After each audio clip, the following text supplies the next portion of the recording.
Question number 16. Two numbers are in the ratio 4:5 and the product of their LCM and HCF is 98,000. Find the sum of the number. देखो हमें पता है product of numbers is equals to LCM into HCF. तो let the numbers be 4x and 5x. तो 4x into में 5x कितना होगा 98,000.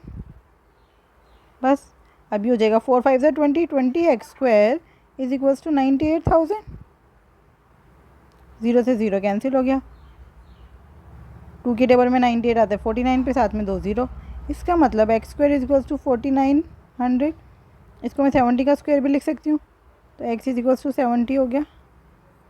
Right बस अब उन्होंने क्या पूछा फाइंड द सम. सम क्या है 4x plus 5x 9x. x की जगह 70 पुट कर दोगे. 9 7 ज़ा 63 630 is the right answer. Question number 17. The product of two numbers is 6727. If the HCF of these numbers is 31, then the greater number is. देखो HCF 31 है इसका मतलब मैंने क्या बताया था आपको. दो नंबर इस फॉर्म में होंगे 31A एंड 31B, जिसमें A और B कैसे नंबर है को प्राइम. A और B कैसे नंबर्स हैं को प्राइम.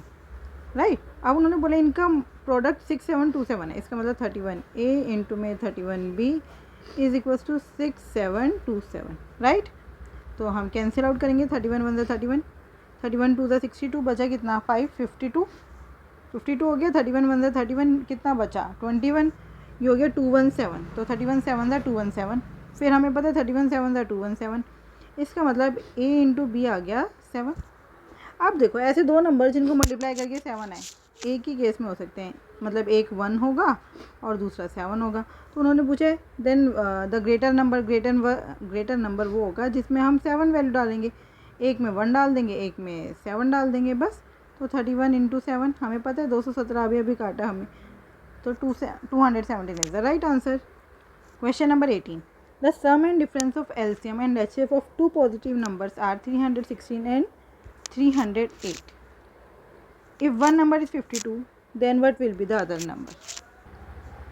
देखो इसको हम कैसे करेंगे. क्या दिया है इसमें हमें sum and difference of LCM and HCF. तो मतलब LCM प्लस HCF 316 है.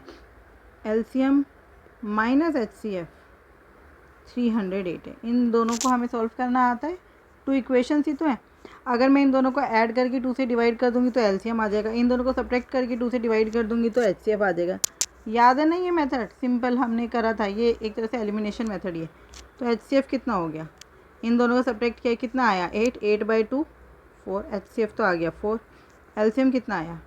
इन दोनों को ऐड करा कितना आ रहा है 624 बटे में 2 312. LCM आ गया 312. और हमें पता है product of two numbers is equals to HCF into LCM. One number is 52 other number x ले लेते हैं इज इक्वल्स टू 4 इंटू 312. 4 1 4 4 13 52 13 1 13 13 2 26. बचा कितना 5 13 4 52. x is equals to 24. x is 24. Simple. क्या किया इसमें हमें HCF एंड LCM का मतलब सम और डिफरेंस दे रखा था. उससे हमने LCM और HCF दोनों निकाल लिए. उसके बाद हमें पता है product of number is equals to HCF into LCM. उसमें एक नंबर दे रखा था इसलिए सेकेंड आ गया. Question number 19. What will be the smallest whole number that is exactly divisible by 3 1/7, 2 2/21 and 1 5/28. ये तो समझ आ रहा है ना. इसमें हमें LCM की बात कर रहे हैं. Smallest whole number that is exactly divisible by इन तीनों से डिवाइड हो जाए मतलब LCM. तो हमें LCM पता है. LCM ऑफ फ्रैक्शंस कैसे निकालते हैं. अगर फ्रैक्शंस का LCM है तो न्यूमरेटर का LCM अपॉन में डिनोमिनेटर का HCF. सबसे पहले तो इसका LCM निकालो. 7 3 21 22/7 है ये. 21 2 42 और 2 44/7 और 28 1 28 और 5 33/28. राइट तो इसका LCM निकालेंगे. इनका LCM क्या होगा ऊपर वाले नंबर्स का LCM और नीचे वाले नंबर का ये 21 है HCF. तो नीचे तो हो गया 7 7 21 और 28 का HCF 7 होता है. 22 44 और 33 का LCM कितना होगा 11 इंटू देखो ये है 11 इंटू 2 ये है 11 इंटू 4 और ये है 11 इंटू 3. तो 11 इंटू 2 और 4 में 4 ही आएगा इंटू 3. LCM ले लिया हमने. ठीक है ये कितना हो गया 4 3 12. 11 इंटू 12/7 ये स्मॉलेस्ट नंबर है जो इन तीनों से डिविजिबल है। देखो ये सबसे छोटा नंबर है जो इन तीनों से डिविजिबल है। इसका मतलब अब आगे कैसे जाएगा, इसके और मल्टीपल। तो इसका होल नंबर वाला पैरा मल्टीपल कौन सा होगा, जब हम इसको 7 से मल्टीप्लाई कर देंगे। बस यही आंसर है। 7 से 7 कैंसिल हो गया। मतलब ये कहाँ से आया, मैंने खुद से मल्टीप्लाई करा ये 7, क्योंकि होल नंबर बनाना है। और 12 इंटू 11 कितना होता है, 132। 132 is the right answer. Question number 20, what is the smallest number by which 448 is multiply two make it a perfect square. देखो परफेक्ट स्क्वायर बनाना है ना, 448 के फैक्टर्स बनाओ। 448, 2 2 4, फिर 2 1 1 2, फिर से 2 2 5 ज़ा 10, 2 6 ज़ा 12, फिर से 2 2 2 ज़ा 4, 2 8 ज़ा 16, फिर 7, फिर ये 4, मतलब 4 का मतलब 2 2, राइट। परफेक्ट स्क्वायर का क्या मतलब है, पेयर्स बनने चाहिए। ये एक पेयर बन रहा है, दो पेयर बन रहा है, तीसरा पेयर भी बन रहा है, लेकिन 7 का पेयर बन रहा है नहीं। इसका मतलब इसको हमें किससे मल्टीप्लाई करना है, 7 से। 7 से मल्टीप्लाई करते ये परफेक्ट स्क्वायर हो जाएगा। Question number 21, what is the smallest value that must be added to 562 so that the resulting number is a perfect square. ये देखो ये हमारे 7th 8th क्लास वाले क्वेश्चन हैं। क्या ऐड किया जाए 562 में कि ये परफेक्ट स्क्वायर हो जाए। देखो अगर हमें स्क्वायर्स लर्न है तो ये बहुत ईजी हो जाएगा। 562 के आसपास कौन सा स्क्वायर है, 576 किसका होता है, ये 26 का स्क्वायर। बस 562 में हम क्या ऐड करें कि 576 आ जाए, 14। 14 इज़ द राइट आंसर। लेकिन अगर आपको याद ना आ रहा हो और नंबर अगर कोई बड़ा आ जाए तो अब हमें इसको सॉल्व करना आना चाहिए। मतलब अब हमें इसको ऐसे स्क्वायर रूट निकालना आना चाहिए 562 का। पीछे से दो का पेयर बनाएंगे, 2 2 ज़ा 4, माइनस करेंगे यहाँ पे 1, और यहाँ पे क्या नंबर लिखते हैं ऊपर, क्वेश्चन का डबल 4। अब ऊपर से उतारा 62, ऐसे करते हैं। 4 के साथ में वही वैल्यू लिखते हैं जिससे मल्टीप्लाई करना है। जैसे 4 3 ज़ा, तो 3 भी साथ, मतलब ये 43 हो जाएगा। 3 3 ज़ा 9, 4 3 ज़ा 12। अगर मैं 4 करूँगी तो वो ज़्यादा हो जाएगा, तो ये हो गया 23, यहाँ पे हो गया 43, और यहाँ पे हो गया 129। ये कितना है, अब देखो हमें तो ऐड करना है ना, इससे एक ज़्यादा ले लो। 23 पे तो नहीं जा रहा ना, 4 पे ले लो। बस कितना हो जाएगा, 4 4 ज़ा 16 और 1, 4 4 ज़ा 16 और 17। यहाँ पे 176 होना चाहिए था, लेकिन 162 है, तो कितना कम है, 6 माइनस 2 4, 7 माइनस 6, ये 14 कम है, 14 और ऐड करना है। ऐसे करना है बस। वर्ड शुड बी एडिड में उससे एक ज़्यादा ले लेना है। और सब्ट्रैक्ट, अगर ये सब्ट्रैक्शन वाला होता तो क्या करते, बस जितना रिमाइंडर आया उतना सब्ट्रैक्ट कर दो, सिंपल। देखो ये सॉरी, ये 26 का स्क्वायर नहीं, ये 24 का स्क्वायर होता है। 24 का स्क्वायर इज़ 576, और यही हमारे यहाँ पर भी आ गया, राइट। अगर हमें स्क्वायर्स लेना है तो 2 मिनट का सवाल था। अगर बाई चांस कोई बड़ा नंबर है तो हमें ये प्रोसीजर करना ही पड़ेगा। Question number 24, the HCF of 0.84, 0.28 and 0.7 is. देखो हम इसको ऐसे लिख सकते हैं 84/100, 28/100 और 7/10, राइट। अब देखो इसमें एक चीज़ का आपको ये तो पता है, HCF क्या होता है। HCF of fraction, HCF of numerator upon में LCM ऑफ डिनोमिनेटर। लेकिन इसके साथ एक कंडीशन भी है। कंडीशन क्या है, ये जो आपके फ्रैक्शन है ये लोएस्ट फॉर्म में होने चाहिए। क्या ये लोएस्ट फॉर्म में है, नहीं। तो या तो हम इनको लोएस्ट फॉर्म में कर लें, या फिर सबका डिनोमिनेटर सेम कर लें, ताकि टेंशन ख़त्म। तो क्या करूँ मैं, इसको 70/100 कर सकती हूँ। या तो मेरे को एक ऑप्शन करना पड़ेगा, या तो मुझे इसको लोएस्ट फॉर्म में करना पड़ेगा, या फिर डिनोमिनेटर सेम करना पड़ेगा, ताकि कोई झंझट ख़त्म। तो मैंने क्या किया, डिनोमिनेटर सेम करना ज़्यादा ईजी था, ठीक है। अब HCF ऑफ 84, 28 और 70 का HCF कितना हुआ, 14। पता चल रहा है 14 5 ज़ा 70, 14 2 ज़ा 28 और 14 6 ज़ा 84। तो 14 हो गया इन दोनों का, इन तीनों का HCF। अपन में एलसीएम ऑफ डिनोमिनेटर सेम है, अब तो सेम ही लिखा जाएगा 100। आंसर आ गया 0.14। 0.14 is the right answer. Question number 25, find the greatest number that will divide 53, 93 and 153 so as to leave the same remainder in each case. देखो इसमें क्या 53, 93, 153 लिख लेते हैं।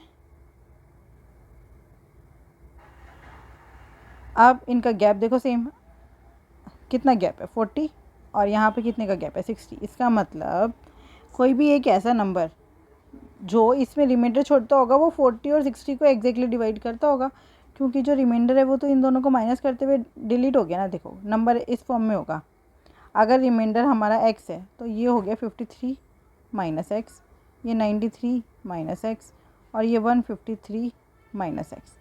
नंबर इस फॉर्म में है, तो अब ये एग्जैक्टली डिविजिबल है क्योंकि इसी में रिमाइंडर जो है वो सेम है। 93 माइनस एक्स में से 53 माइनस एक्स माइनस करूँगी तो कितना आएगा 40। ऐसे ही 153 माइनस एक्स में से 93 माइनस एक्स माइनस करूँगी तो एक्स एक्स कैंसिल हो जाएगा, रिमाइंडर मतलब सब्ट्रैक्शन आएगा 60। इसका मतलब वो जो नंबर है वो इनके डिफरेंस को एग्जैक्टली डिवाइड करेगा ही करेगा। 40 और 60 का डिफरेंस देख लो 20। इसका मतलब या तो वो नंबर 20 है या 20 का कोई फैक्टर है। तो सबसे पहले 20 देखते हैं। 20 को जब हमने 53 को 20 से डिवाइड किया, रिमाइंडर आ रहा है 13। 93 को डिवाइड किया, 80 लास्ट डिवाइड हो रहा है, रिमाइंडर आ रहा है 13। 153 को डिवाइड किया, 140 लास्ट डिवाइड हो रहा है, रिमाइंडर आ रहा है 13। तो 20 इज़ द राइट आंसर, क्योंकि हमें सबसे बड़ा देखना है ना, हाईएस्ट कॉमन फैक्टर मतलब सबसे बड़ा नंबर। तो 20 से शुरू करेंगे, राइट। अगर 20 नहीं जाता तो कौन सा है 20 का सबसे और बड़ा फैक्ट, मतलब 20 का नियरेस्ट फैक्टर जो सबसे बड़ा हो, 10 है। फिर हम 10 देखते, 10 नहीं होता तो 5 देखते, राइट। बस फिर 4 देखते, इस तरीके से। Question number 26, the greatest number of 4 digit which is divisible by 9, 24, 35 and 56 is. तो पहले तो हमारे पास इन चारों का एलसीएम होना चाहिए। फटाफट एलसीएम ले लेते हैं। देखो एलसीएम कितना हो गया, ये एलसीएम हमने निकाल लिया। एलसीएम हो गया 8 5 ज़ा 40, इंटू में 7 3 ज़ा 21, 21 3 ज़ा 63। बस मल्टीप्लाई कर लेते हैं। 4 3 ज़ा 12 का 1, 6 4 ज़ा 24, 2520 आया। इसका मतलब ये जो नंबर है हमारा वो 2520 का ही मल्टीपल है ना।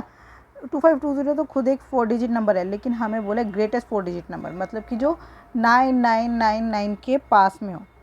तो 2520 का टेबल देखेंगे हम, हमें पता है 4 2 ज़ा 8 होता है। 2520 इंटू 4 कर लो, 400, 4 2 ज़ा 8, 5 4 ज़ा 20 का 2, 4 2 ज़ा 8 और 2 10। अरे ये तो 5 डिजिट हो गया। इसका मतलब आंसर यही है 2520 इंटू में 3, और कुछ हो ही नहीं सकता। 3 2 ज़ा 6, 5 6 ज़ा 15 का 1, 3 2 ज़ा 6 और 1 7, 7 5 6 0 is the right answer. Question number 27, find the lowest common multiple of 0.24, 0.36 and 0.40। तो इसको ऐसे लिख सकती हूँ 24/100, 36/100 एंड 40/100। डिनोमिनेटर सब में सेम है, ठीक है। अब हमें लोएस्ट फॉर्म में करने की ज़रूरत नहीं है। 24, 36 और 40 का एलसीएम लेंगे और नीचे वाले का एचसीएफ, वो सेम ही आएगा, नंबर सेम है। तो बस 24, 36 और 40 का एलसीएम पहले 4 ले लो। अच्छा, अगर कोई नंबर तीनों में कॉमन होता है ना तो सीधा उसे डिवाइड कर सकते हैं ना। तो 4 इन तीनों को डिवाइड करते हैं, इसलिए मैंने सीधा 4 ले लिया। 4 6 ज़ा 24 और 4 9 ज़ा 36, 4 10 ज़ा 40। फिर 2 ले लो, 2 3 ज़ा 6, 9 और 5। अब 3 ले लो, 3 1 ज़ा 3, 3 3 ज़ा 9, 3 5 ज़ा मतलब 5 एज इट इज़। मल्टीप्लाई करो, 5 2 ज़ा 10, 3 3 ज़ा 9, 9 4 ज़ा 36। एलसीएम कितना आया 360। तो हमारा आंसर हुआ 360/100। 0 से 0 cancel, 3.6 is the right answer. Question number 28, find the largest number that divide 45, 57 and 65 leaves a common remainder. What is the remainder? आपको रिमाइंडर बताना है। तो वही सेम 45, 57 और 65 के डिफरेंस को जो नंबर डिवाइड करेगा वो इन तीनों में सेम रिमाइंडर छोड़ेगा। देखो इसका मतलब इनका डिफरेंस निकाल लेते हैं। यहाँ पे आ गया 12, यहाँ पे आ गया 8। इसका मतलब नंबर जो है वो 12 को भी डिवाइड करते हैं और 8 को भी। इनका डिफरेंस देख लो 4। तो अब या तो नंबर 4 है या 4 का कोई फैक्टर। तो 4 देख लेते हैं। वैसे ऑप्शन में हमें दिख रहा है 4 4 4 और यहाँ पे 1, तो 1 तो नहीं है। 4 देखो, अब 4 से अगर मैं 45 को डिवाइड कर रही हूँ तो रिमाइंडर कितना आ रहा है? रिमाइंडर आ रहा है 1। 44 एग्जैक्टली डिविजिबल है। यहाँ पर 56 एग्जैक्टली डिविजिबल है, रिमाइंडर 1। 65 एग्जैक्टली 64 एग्जैक्टली डिविजिबल है 4 से, रिमाइंडर 1। तो आंसर आ गया 4 1। 4 1 is the right answer. Question number 29, question number 29, when a number is divided by 18, 28 and 38 then it leaves a remainder of 13 in each case, find such smallest number. देखो क्या करना है, इन तीनों का एलसीएम निकाल देंगे, उसमें 13 ऐड कर देंगे। बस निकालते हैं एलसीएम। देखो एलसीएम कितना आ रहा है, अब 9, 14 और 19 में कुछ भी कॉमन नहीं है, एलसीएम आगे सीधा सीधा 2 इंटू 9 इंटू 14 इंटू 19। तो हमारा आंसर क्या हुआ, इन सबको मल्टीप्लाई करके उसमें +13 कर दो तो वो हमारा आंसर है। तो अब आप एक बात देखो, क्या मैं इसको मल्टीप्लाई करूँ, मेरे को दिख रहा है सबका यूनिट डिजिट अलग है, तो मैं यूनिट डिजिट से क्वेश्चन सॉल्व करने की कोशिश करूँगी। 2 9 18, यूनिट डिजिट कितना आया 8, 8 4 32, यूनिट डिजिट 2, 9 2 18, सिर्फ यूनिट डिजिट मल्टीप्लाई कर रही हूँ, 8 आया, 8 में 13 ऐड करो, 8 और 3 11 का 1, यहाँ पे कुछ भी हो हमें क्या, यूनिट डिजिट कितना आ रहा है 1, इन सब में से यूनिट डिजिट 1 सिर्फ इसी का ही है, इसलिए यही आंसर है। Question number 30, 6 bell commences tolling together and toll at an interval of 3 4 5 6 10 and 12 seconds respectively. In 30 minutes how many times do they toll together? तो 30 मिनट्स में हमें पता नहीं कितनी बारी वो टॉल करेंगी। सबसे पहले तो इसका एलसीएम आना चाहिए, 3 4 5 6 10 एंड 12 का एलसीएम निकालो। देखो मुझे पता चल रहा है जो एलसीएम है वो हमेशा 10 होने के कारण उसमें यूनिट डिजिट 0 होना चाहिए। 12 की टेबल में 12 5 से 60 होते हैं, क्या 63 की टेबल 3 से डिविजिबल है? यस। 4 से यस, 5 से यस, 6 से भी यस, 10 से भी यस, 12 से भी यस, तो यही एलसीएम है। एलसीएम आ गया 60। इसका मतलब हर 60 सेकंड बाद, मतलब हर 1 मिनट में वो इकट्ठे रिंग हो रही हैं। अब आंसर कितना आएगा, 30/1 इक्वल्स टू 30, आंसर 30 आएगा या 31, बी या डी? अब एक बात बताओ, सबसे पहले वो सारी इकट्ठी रिंग हो गई एक बारी, उसके बाद 30 मिनट में 30 बारी और रिंग हुई, तो टोटल कितनी बारी रिंग हुई इकट्ठी? 31। इस क्वेश्चन में ध्यान रखना, फर्स्ट टाइम वो टॉलिंग टुगेदर, फर्स्ट टाइम वो एक बारी हो चुकी हैं, उसके बाद 30 मिनट में 30 बारी और हो गई, तो टोटल हो गया 31, राइट।